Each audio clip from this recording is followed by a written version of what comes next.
신약성경 사도행전 6장 8절에서 15절입니다. 초대교회가 7 집사를 세워 재정과 섬김에 대한 부분을 분담하게 되어집니다.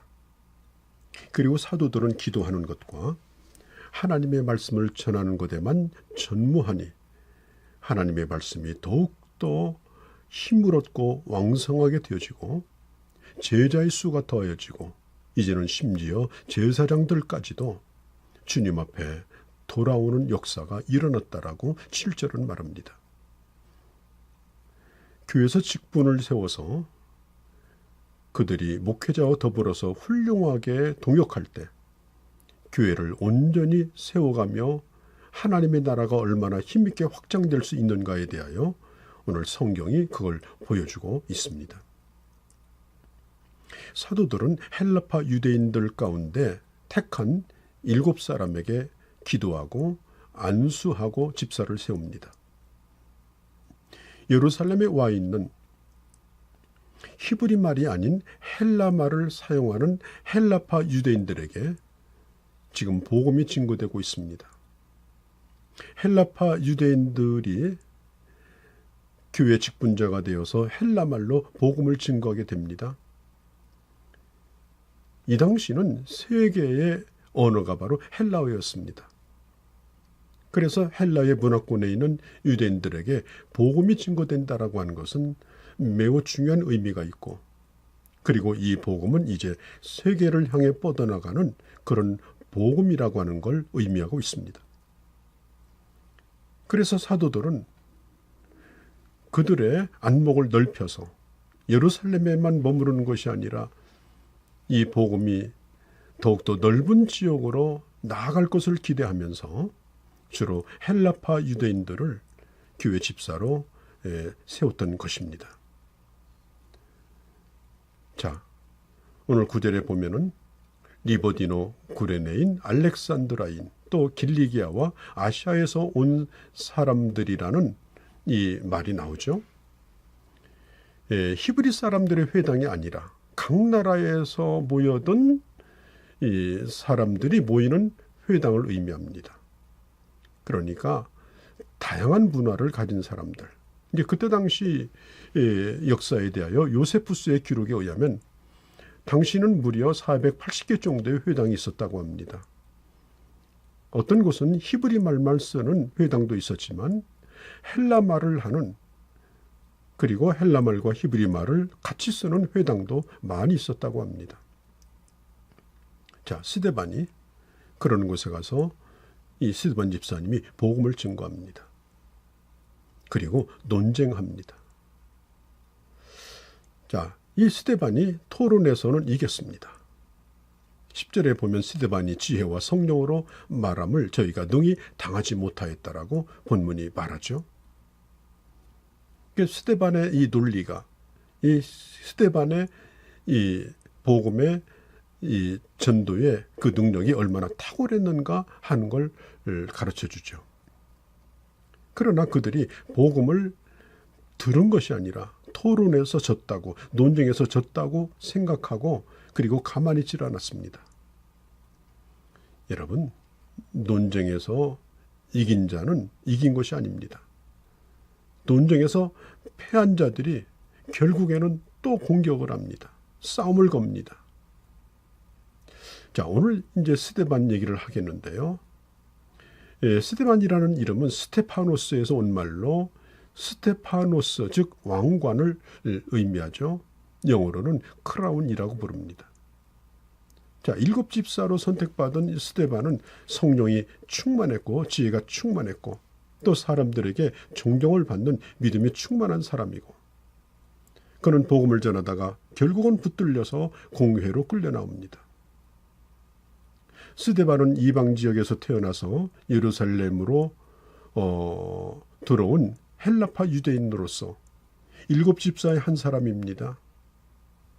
이 사람은 아주 성경에 능통한 사람이었습니다. 성경을 통해서 유대인들이 십자가에 못 박은 그 예수 그리스도, 그분이 어떤 분인가를 신구약 전체를 통틀어서 하나님의 말씀을 증명하는 모습이 매우 탁월합니다. 그리고 이 스데반은 결국 순교를 당하죠. 그리고 이 순교로 말미암아서 성들이 곳곳에 흩어지고 복음이 이제는 사마리아와 땅끝까지 증거되는 그런 출발점이 되는 것이 바로 스데반의 순교였습니다.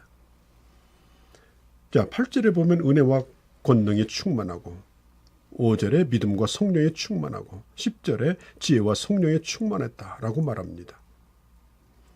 이 스데반은 은혜와 권능이 지혜가 아주 충만한 사람이었고 그가 집사였지만 그를 통하여 하나님의 역사가 민간인들 가운데 나타났습니다. 그는 재정을 담당하고 봉사하는 것으로 끝나지 아니하고 하나님의 능력을 받아서 특별히 복음을 전하는 일꾼으로 쓰여졌다는 것입니다.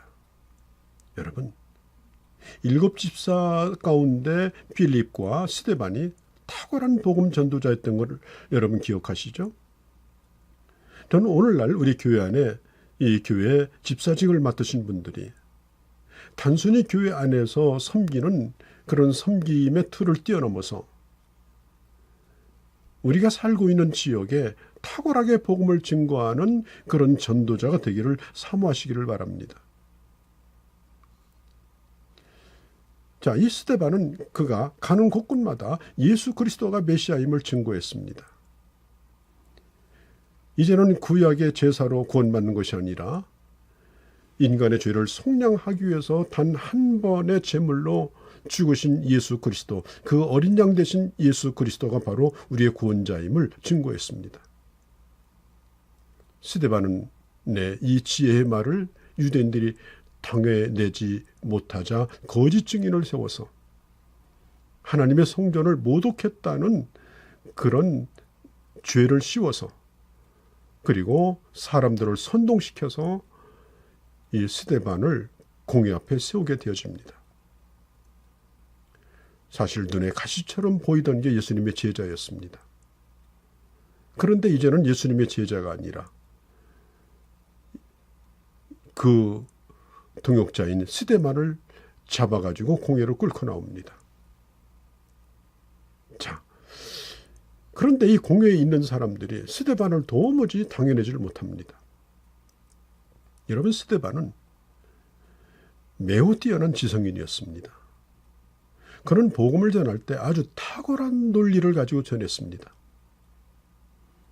스데반의 이 마지막 설교를 한 편을 보면 얼마나 그가 논리 정연하게 말씀을 전하는가. 그리고 예수 그리스도의 이 사건을 구약의 성경을 구구절절 인용해 가면서 주님을 증거하는 것이 얼마나 뛰어났는가. 이러한 지성적 신앙은 이 감정에 쌓여서 생각 없이 떠드는 이런 신앙을 일축해버릴 정도로 힘을 가지고 있습니다. 그렇지만 스데반의 이 신앙은 이런 지성적인 신앙을 가지고 있으면서도 그는 한마디로 능력이 있고 체험적인 신앙을 가지고 있었습니다. 누구도 당해낼 수가 없었습니다. 그래서 공회는 이 스데반을 죽일 수밖에 없었던 것입니다. 예수님의 수제자가 아닌 스데반이 먼저 죽은 것은 이 때문이었습니다. 사실 베드로가 그 당시 제일 가는 사도 아닙니까? 베드로가 말하자면 그 초대교회의 수괴가 아닙니까? 그런데 정작 제일 먼저 죽은 것은 베드로가 아니었고 집사님인 스데반이었습니다. 왜냐하면 베드로에 비해서 스데반은 뛰어난 논리와 또 강력한 언변 그리고 사람들을 움직이는 그 파워를 가지고 있었던 그런 사람이었기 때문에 이런 사람을 그냥 두면 그 파급력이 너무나도 크다는 걸 알았기 때문에 단순히 감정적으로 뛰는 그런 신앙이 아니라 이런 스데반 같은 사람이 위험하다는 걸 알았기 때문에 이 스데반을 빨리 제거하려고 했던 것입니다. 자, 14절에 보면 나사렛 예수가 성전을 헐고 모세가 전해준 규례를 고치겠다고 하는 말을 들었다고 하는 거짓 증언을 자를 세워서 죄를 집어씌워서 그리고 스데반을 죽이려 달려듭니다.